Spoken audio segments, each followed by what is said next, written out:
e falando agora sobre a eleição na Venezuela. Uma representante do Centro Carter, organização que atuou como observadora das eleições na Venezuela, apresentou à Organização dos Estados Americanos as atas originais da votação de julho. Os documentos mostram que Edmundo Gonçalves teria sido eleito presidente com 67% dos votos contra 31% do ditador Nicolás Maduro. A sessão para apresentação dos números na OEA foi convocada por um grupo de 7 países do continente. O Brasil não está entre eles. Mas quais serão as consequências desse anúncio? Nada surpreendente? Com a palavra, Guilherme Fiuza. Fala, Fiuza, boa tarde. Fala, Vitor, tudo bem? Boa tarde a você e a sua audiência. Falando em América Latina, me ocorreu aquele bordão do herói latino-americano Chapolin Colorado, né, Fiuza? E agora, quem poderá nos defender? Que eram favas contadas, esse anúncio era, mas agora tem os números, surgiram as atas, elas mostram que houve fraude na eleição. E agora, Fiuza? Pois é, durma-se com um barulho desse, né, Vitor? Eu tenho visto o Lula, né, falou aí outro dia, ele não sabe por que em todo lugar que ele vai perguntam para ele sobre a Venezuela. Eu conto ou você conta, Vitor? Essa, Fiuza. Conto eu? Conta você. Então eu vou contar. Eu vou contar para o Lula por que perguntam para ele em todo lugar que ele vai sobre a Venezuela. Porque a eleição na Venezuela tem graves indícios de fraude e agora o Carter Center, que é um observatório internacional respeitado, está dizendo que a eleição foi roubada. 2, que roubar a eleição é coisa de ditadura.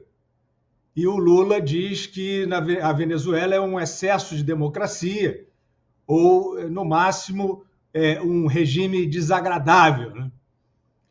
3, porque esse regime desagradável usou violência de Estado para dizimar ou tentar dizimar a sua oposição, o que também é coisa de ditadura. Eu estou no 2 ou no 3? Eu estou no 3, né? 4. Então, ponto 4.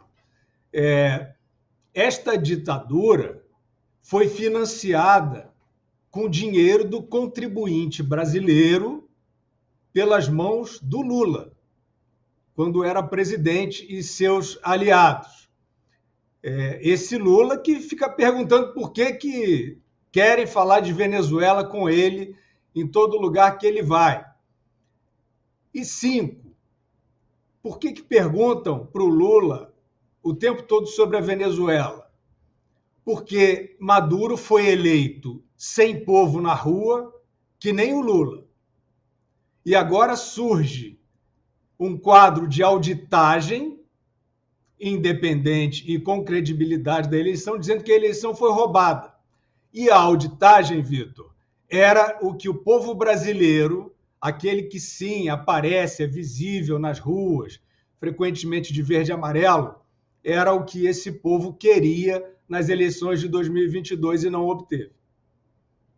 Né, Fiuza, o que eu fico me perguntando, e é uma pergunta honesta, de fato não tenho resposta para ela, você pode ajudar a gente com essa provocação, é por que esse silêncio do governo brasileiro? Seria muito mais cômodo até para o presidente brasileiro falar que, e por mais que não seja uma preocupação legítima, não estou vendo nenhuma virtude ou dourando a pílula, nada disso, mas até por uma questão de sobrevivência, espírito de corpo, seria mais fácil até para o Lula vir a público com uma declaração protocolar, por mais que não tenha nenhuma preocupação com essas violações de direitos humanos em curso lá na Venezuela, mas com uma declaração cosmética, fabricada, protocolar, simples, repudiando, declarando que não concorda com a sequência dessa ditadura, pedindo transparência, por mais, repito, que não seja legítima, que não seja uma manifestação sincera. Mas por sobrevivência própria, política, seria até mais fácil falar isso e responder de vez essa pergunta, interromper esses questionamentos impertinentes, né, Fiuza? Mas o Lula não opta por isso. Por que será? Você tem a resposta, Fiuza?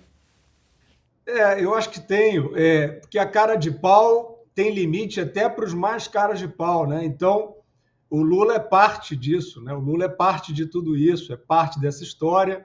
E eu acho, não vou ficar falando de Lula aqui, o pior de tudo é o contexto, né? O pior é a sociedade, o pior é a imprensa, porque a imprensa ajudou nessa mensagem atravessada, fazendo vista grossa ao regime brutal da Venezuela. Se o nome do jogo era fingir que o Lula é a grande saída democrática, então a gente viu mais um papelão da grande imprensa brasileira fazendo vista grossa. Quando o negócio, o caldo entornou, a coisa ficou muito feia mesmo lá. E agora, então, né, Vitor? A gente está falando de eleição no Brasil agora nesse fim de semana. Você vê essa ideia, né, da pauta supostamente progressista e tal. Então, o Maduro seria, né, o bolivarianismo contra o Império Yankee. Nem esses candidatos do Lula falam mais disso.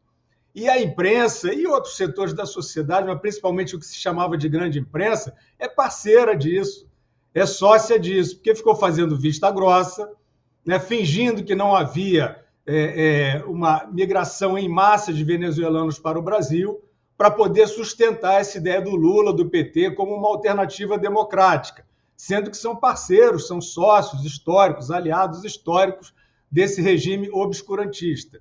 E aí agora a gente vê essa imprensa que está pagando mico aí o tempo todo, fingindo que não vê os problemas da Venezuela. A gente sabe, né, Vitor? Agora vem o Carter Center dizer, bater o martelo, olha, foi fraudado. Né? As atas mostram que os percentuais não dão vitória ao Maduro. A imprensa está tão cara de pau que ela vai continuar, acho eu, fingindo que está tudo bem, esperando a coisa esfriar. Então, eu acho que todos esses, Vitor, são sócios desse estado de coisas. E é claro, né, a gente está vendo chegar a eleição em São Paulo, o pessoal só fala direita, direita, direita, direita. Vocês sabem, eu sou voto vencido, tranquilo, estou resignado. Eu quero só lembrar que essa historinha toda, essa ideia de que a direita é malvada, muita gente acredita, e hoje o principal pretexto para a censura em redes sociais é esse, é que a esquerda é malvada, é fascista e atenta contra a democracia. Então, tudo bem, o pessoal quer insistir, né, nessa vocalização de direita, direita, direita, tomara que sejam felizes. Agora, isso tem um mal-entendido mundial, muita gente de boa fé que vê nesse vocábulo direita realmente como um mal, como um atentado à democracia, e usa esse pretexto para executar um autoritarismo sobre todas as pessoas, inclusive com banimento de perfis em redes sociais, usando essa palavra direita. Mas vamos ver, a grande imprensa, que nunca teve ideologia, né, e sempre fez o papel principalmente de imprensa, hoje ela é uma propagandista daquilo que lhe convém, em termos de interesses particulares, e ela, nesse momento, Vitor, chegou a chamar o Maduro, aí vi, né, articulistas, editorialistas, chamando o Maduro de um ditador de direita. Vejam como essas palavrinhas vagas servem principalmente aos oportunistas.